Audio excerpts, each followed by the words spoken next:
Sababu inayopelekea miwasho sehemu za siri kwako mwanamke. Sababu ya kwanza kabisa ni hali ya kimazingira, kutokujiweka katika mazingira ya usafi. Wapo wanawake ambao wanapoingia period, pedi zao zinaweza zikakaa masaa 24 ndio anaitoa. Sasa unajiweka katika hali ya kupata fungus na miwasho sehemu za siri. Lakini wapo wanawake ambao akivaa nguo ya ndani anaweza kumaliza nayo siku 2, ipo tu kikojoa anavaa tena. Lakini wapo wanawake ambao kujisafisha sehemu za siri kwao ni kipengele, wanaruhusu bakteria wabaya kuzaliana kwa wingi, na mwisho wa siku unaanza kupata hali ya miwasho sehemu za siri. Lakini wapo wanawake ambao wanafanya ngono zembe.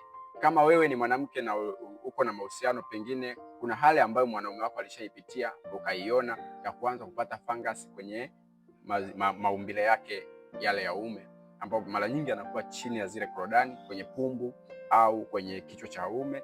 Mara nyingi sasa unaposhiriki tendo la ndoa bila wewe kujua, unakuta unahamisha wale bakteria au fangasi, wanahamia kwako. Wakihamia kwako, tayari umepata maambukizi haya ya fangasi. Sababu nyingine ni za matumizi ya pedi zisizo salama, zinaweza zikachangia wewe kupata tatizo hili la miwasho au kuwa na fangasi. Pedi zisizo salama ni zipi? Ni zile pedi zilizotengenezwa kwa makemikali au material yasiyo rafiki kwako mwanamke. Lakini kuna zile pedi ambazo wewe mwenyewe ukitumia wewe unajikuta unapata hali ya tofauti. Kwa hiyo ziepuke hizo pedi ambazo hazijaendana na mazingira ya mwili wako. Maki ukiangalia miaka ya nyuma, kabla ya hivi vitu vya kizungu kuingia, mama zetu, bibi zetu walikuwa wanatumia pedi za aina gani, na haya machangamoto mengine hayakuwepo.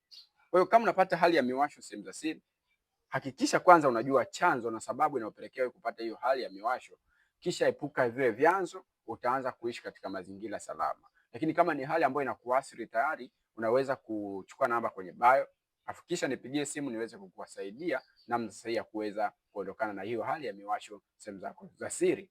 Lakini pia hakikisha unanifollow. Naitwa Dr. Emmanuel, daktari wa afya binadamu. Niko hapa leo kukusaidia kuweza kutatua kesi hiyo na kuweza kupata suluhisho la kudumu. Asante na kwaheri.